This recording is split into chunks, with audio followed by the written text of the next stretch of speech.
एक आध देखो, वैसी मीडिया तो है नहीं, न तो कर लें दो काम। बैठ लो, कोई बात नहीं, बैठो बैठ जाओ। अच्छा, रोड़ा रोका ना करो, बैठ जाओ। आदरणीय सम्मानित मंच, सभी उपस्थित किसानों, नौजवान साथियों, पत्रकार बंधु और यहाँ पे झुंझुनू में आए हुए सभी जो किसान, पुलिस प्रशासन के लोग, और टेंट छोटा रह गया, आगे टेंट बड़ा भी लगवाना का काम करियो और लोग बैठ जाते। देखो, लड़ाई चल रही है दिल्ली में और लड़ाई शुरू करने पड़ेगी यहां पे भी। मामला है कि एमएसपी पे 3 महीने से बैठा हुआ है किसान के, 3 बिल लेकर आ गए, भाई उनको वापसी कर लो, एमएसपी पे कानून बना दो। एमएसपी पे कानून नहीं बन रहे। ये किसान जब समझ लेगा ना, ये अपने आप बनाना शुरू कर देगा। कल की घटना है आगरे की। आगरे में किसान अपना गेहूं लेकर गया मंडी में, गेहूं का रेट लगाया, वहां की कंपनियों ने, व्यापारियों ने 1600 रुपया क्विंटल। उसने कहा कि एमएसपी का रेट है 1975 रुपया, इससे कम पर नहीं बेचूंगा और मंडी चलने नहीं दूंगा। सारे तो अधिकारी आए भाई, और उसका 1975 रुपए गेहूं बिका। गेहूं सबसे पहले मोर्चा आप लोगों को तोड़ना पड़ेगा। राजस्थान का गेहूं सबसे पहले आएगा मार्केट में। एमएसपी आपको लेनी पड़ेगी, अपनी एमएसपी। आपको एमएसपी नहीं मिलती तो अपना गेहूं भरो, 55 क्विंटल ले आओ एक ट्रैक्टर में,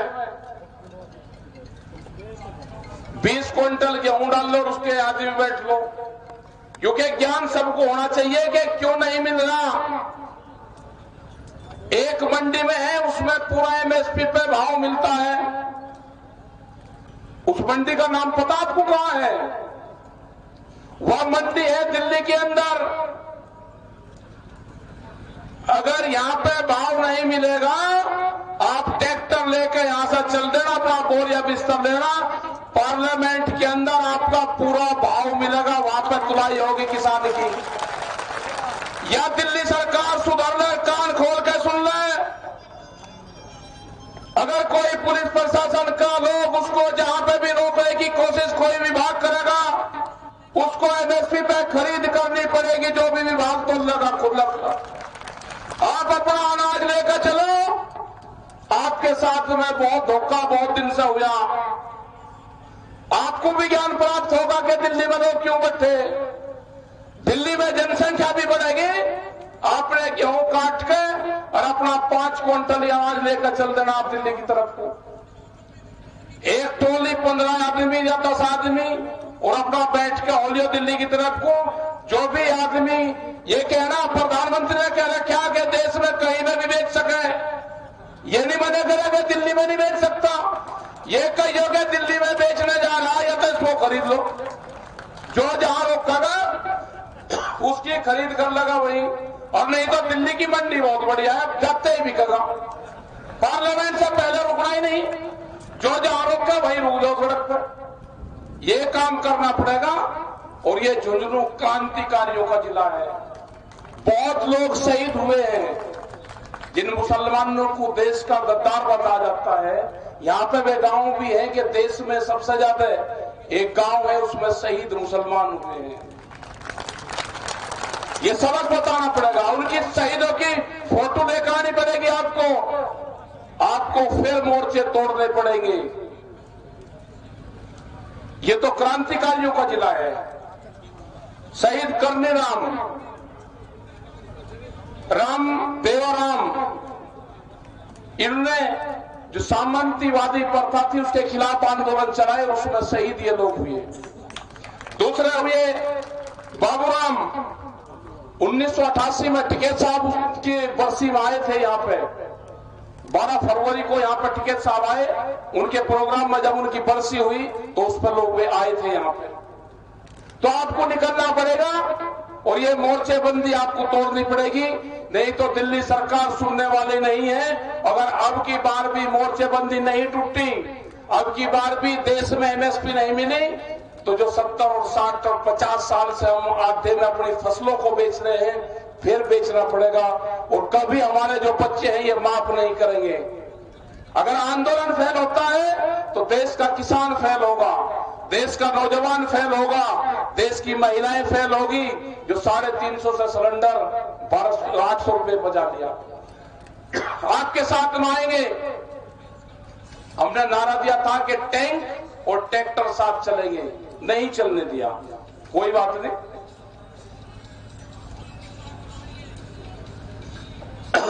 दूसरे वाले लोग चले गए। ट्रैक्टर और ट्रक साथ में चलेगा।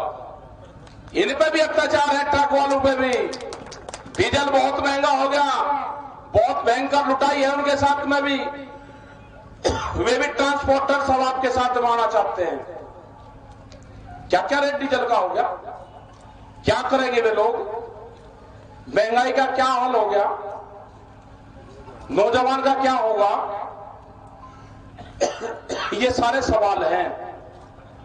इसमें चलना पड़ेगा, आपको उठना पड़ेगा। इसमें दिल्ली में आज भी कई लाख आदमी दिल्ली के चारों तरफ को हैं। ये पिछले 3-4 क्या 15 दिन से बिल्कुल चुपचाप है, नहीं है पानी में। तो कोई बात नहीं, गला खराब हो रहा, ये नींद में खराब हो जा, सोएंगे जब तरह चिंता है किसानों की। ये जो हालात खराब हो रही है, ये इसलिए है कि कोई ना कोई बहाना ढूंढते रहते हैं। अभी इनका लास्ट बहाना था 10 दिन पहले के ये कम्युनिटी को आंदोलन है, अब वो भी फाइल हो गया। ये 15 दिन से हम इनको देख रहे हैं कि कोई ना कोई नया फार्मूला फिर लेकर आएंगे। ये लेकर आ गए। मैंने कहा कि ये छोटा किसान तो गांव में है और बड़ा किसान वहां पे है जिसके पास में ट्रैक्टर है। अब ये छोटे बड़े किसानों को बांटेंगे। हमने कहा कि एमएसपी पे अगर खरीद होगी तो छोटे किसान को सबसे ज्यादा लाभ होगा। जिसके पास में ट्रैक्टर नहीं है उसको भी लाभ होगा कि वो आधे रेट में अपना बाजरा बेच रहा है 11 रुपए किलो में, 1100 रुपए क्विंटल में, उसका 2100 रुपए बिक जाएगा। अगर उसके पास में 30 क्विंटल वो है तो उसको तो सीधा 30,000 रुपए का नुकसान है। उसी के लिए तो एमएसपी है। इनके बहकावे में मत आना।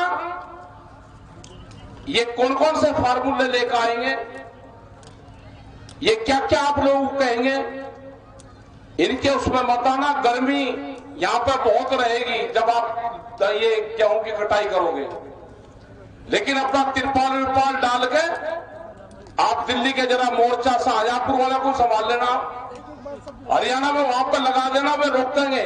आपको यो के गेहूं है बेचने जा रहे, तू खरीद ले भाई, जिसका बिकता है वापसी आपके रहियो, दूसरे को बेच दियो भाई। ये रोकेंगे तो रोकते, जो भी विभाग रोकेगा उसको खरीद करनी पड़ेगी।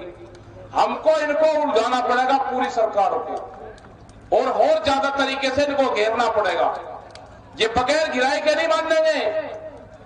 लुटेरे हैं, लुटेरे को भगाना पड़ेगा, भगाना। लुटेरे तो उनके पीछे तो लाठी लेके, क्योंकि लुटेरे रात को लूट करते हैं, ये दिन के लुटेरे हैं, इनको भगाना पड़ेगा। ये भागते हुए इसी रात से सजाएंगे वापसी, इनको भागते हुए भी चाटना पड़ेगा। अपनी तैयारी करो, गांव गांव अपनी कमेटियां बनाओ, अपने खेत में काम करो। बहुत लोग फसलों को जलाने का काम कर रहे हैं, उसको उजाड़ने का काम कर रहे हैं, वो ना करो। उसको कटिंग करके और उसको ले जाने का काम करो, ट्रैक्टर में रख के आप लेकर चलो दिल्ली की तरफ उसको। ये आंदोलन पूरे देश में चल रहा है, पूरे देश भर में हम जा रहे हैं। जो 40 लोग हैं गठबंधन के, वे सब लोग जा रहे हैं। हमने बार बार कहा कि सरकार उन 40 लोगों से बातचीत कर ले। 1 महीने से भी ज्यादा हो गया, 1.5 महीना हो गया। उनका टारगेट यह है कि किसान अपने खेत में काम करने जाएगा तो आंदोलन खत्म हो जाएगा। वो कह रहे कि अप्रैल में आंदोलन अपने आप उठ जाएगा, आपके गेहूं की कटाई मार्च में हो जाएगी। 15 अप्रैल के बाद में हरियाणा और उत्तर प्रदेश शुरू होगा, जो वो भाग है, तो उस टाइम पे इधर के लोगों की ज्यादा जरूरत पड़ेगी। तो अपनी तैयारी अभी से ही कर लेना, क्योंकि सरकार के साथ में लड़ाई लंबी चलेगी। अपना खान पीन का साधन वहां पे है, कुछ और ले आकर आ जाना। आटा दाल से यह आंदोलन चल रहा है पूरा। बिल वापसी 3 बिल है, उनके वापसी कराए बिना किसान घर नहीं जाएगा। एमएसपी पे कानून, आसाम का किसान यहां लड़ाई लड़ने नहीं आएगा। एमएसपी पे अगर कानून नहीं बनेगा तो पूरे देश के किसानों को नुकसान होगा, और ये हमारी जिम्मेदारी बनती है कि एमएसपी पे कानून बने। और सबसे ज्यादा जिम्मेदारी जो दिल्ली के आसपास के जो लोग हैं, दिल्ली के आसपास के 400 से 500 किलोमीटर का जो क्षेत्र है, उसकी जिम्मेदारी बनती है कि दिल्ली के जो आंदोलन चल रहे हैं उसमें हम ज्यादा भागीदारी अपनी दें। बहुत से इशू और भी आएंगे। 20 लाख करोड़ के आसपास कोरोना काल में सरकार ने एक निकाला कि 20 लाख करोड़ का खर्चा होगा, वो व्यापारियों को दिया गया। हमारे बच्चे स्कूल नहीं गए, उनकी भी फीस माफ हो जाती। जो स्कूल खुल रहे हैं, कुछ उनको दे देते, कुछ स्कूल वाले छूट देते, कुछ उनको सरकार मदद दे देती।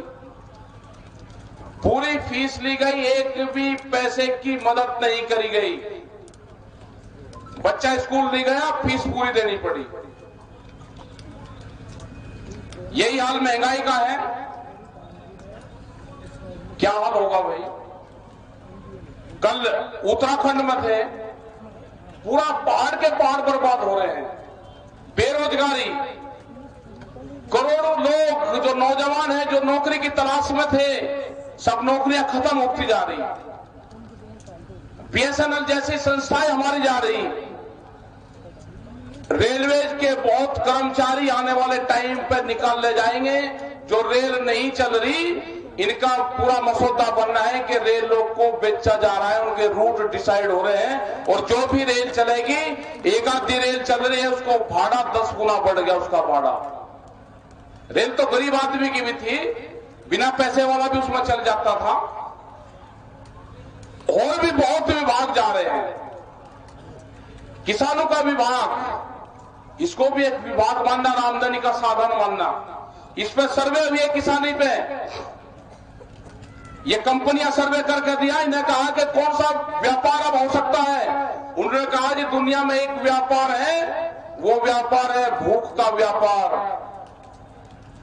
अनाज को इकट्ठा करो, जब आदमी को भूख लगेगी उसकी कीमतें बढ़ाओ। दुनिया का नया कॉन्सेप्ट आया, भूख पे व्यापार करने के लोग आगे। रोटियों को तिजोरी में बंद करने लोग आगे हैं। ये कंपनियां अनाज को तिजोरी में बंद हो गए, बड़े बड़े ताले लगेंगे। भूख कितनी लगेगी उसके आधार पे कीमतें तय होंगी। जैसे आपने देखा होगा कि आलू आज से अगर 1-1.5 महीना पहले था तो 40 और 30 रुपए किलो का उसका भाव था। जब किसान का नया आलू आ गया तो 5 और 6 रुपए किलो उसका भाव है। पूरा आलू का किसान बर्बाद हो गया, मरने के हालात पे है। यही हाल हर फसलों का है। जब जब कीमतें, आपकी फसलें आएगी तो कीमतें नीचे जाएगी। एमएसपी है नहीं, बड़े बड़े गोदाम बन गए, वहां पर अनाज इकट्ठा होगा। जब उनके पास में स्टोरेज की क्षमता बढ़ जाएगी, पूरा अनाज इकट्ठा हो जाएगा, कीमतें बढ़ाएंगे और फिर बेचेंगे। आम पब्लिक को भी मारेंगे और आम किसान को भी मारेंगे। तो ये आपने बड़ा प्रोग्राम यहां पे करा, सब लोगों ने बात सुनी और बहुत लोग आंदोलन में जुटे हुए, अपने घर नहीं जाएंगे वे। ये किसान घर जीत कर जाएगा दिल्ली से, लेकिन आप लोग का सहयोग चाहिए। यहां पे बहुत ट्रैक्टर है, यह भी आपको शायद पता होगा कि 10 साल पुराना ट्रैक्टर नहीं चलेगा। अगर जानकारी है तो हाथ उठा दो, और नहीं जानकारी है तो मत उठाओ। नई जानकारी है ना, जो भी ट्रैक्टर 10 साल पुराना है वो अब नहीं चलेगा। ये सरकार के ऑर्डर हो चुके हैं कि 10 साल पुराना ट्रैक्टर डीजल से चलने वाला कोई भी चीज नहीं चलेगी। तो जिनके पास में 10 साल से ज्यादा पुराना ट्रैक्टर है वो जरा हाथ उठा दो। पुराना जिसने अभी 5-7 साल में खरीदा वो मत उठाओ, लेकिन 10 साल पुराना तो बहुत होंगे, बहुत ट्रैक्टर होंगे। दूसरा एक सवाल हो रहे हैं, उसमें जरूर मैं हाथ जरूर उठाऊंगा। सबसे प्यारी चीज जो है जीवन में आदमी के लिए वो उसका पुत्र होता है। सबका होता है, जरा पुत्र प्यारा सबसे ज्यादा होता है। जरा हाथ उठा दो, पुत्र प्यारा होता है ना, लड़का सबसे प्यारा होता है आदमी का। अरे हाथ तो उठाओ, वही तो होता है सबसे प्यारा। हाँ ठीक है, वो आदमी भी हाथ उठा दो जिसने जितने जी अपनी जमीन अपने लड़के के नाम करी हो, उठा दी जरा। तो फिर जमीन प्यारी हुई, पुत्र तो प्यारा नहीं है। तो सबसे प्यारी फिर तो जमीन हुई ना। और जो बड़ी बड़ी कंपनी आ रही है वो जमीन को छीनने आ रही है, आपकी जमीनों को छीनने आ रही। 20 साल में आपकी जमीन आपके हाथ में नहीं रहेगी। आप जमीन को देखते हैं कि ये तो रेत के टिप्पे हैं, इसमें कुछ नहीं होता। व्यापारी देखता है कि इसमें गोदाम बनेगा, इसमें फैक्ट्री बनेगी, इस जमीन को कब्जे में कर लो। तो जमीन आपकी 20 साल में पूरी जमीन कंपनियों के पास में चल जाएगी, बड़े बड़े गोदाम बनेंगे, बड़ी बड़ी फैक्ट्रियां लगेगी और हमारे ही नौजवान बच्चे उसमें नौकरियां करेंगे। क्योंकि जो कानून, जो कर्मचारियों का जो एक्ट थे उसमें संशोधन कर दिया, बहुत से कानून हटा दिए गए देश से, उसमें संशोधन कर दिए गए। जो लेबर एक्ट थे उसमें संशोधन करे गए। आपके बच्चे उन्हीं अपने ही खेतों में फैक्ट्रियों में मजदूर बनेंगे। आपका आंदोलन आपको चलाने पड़ेगा। ये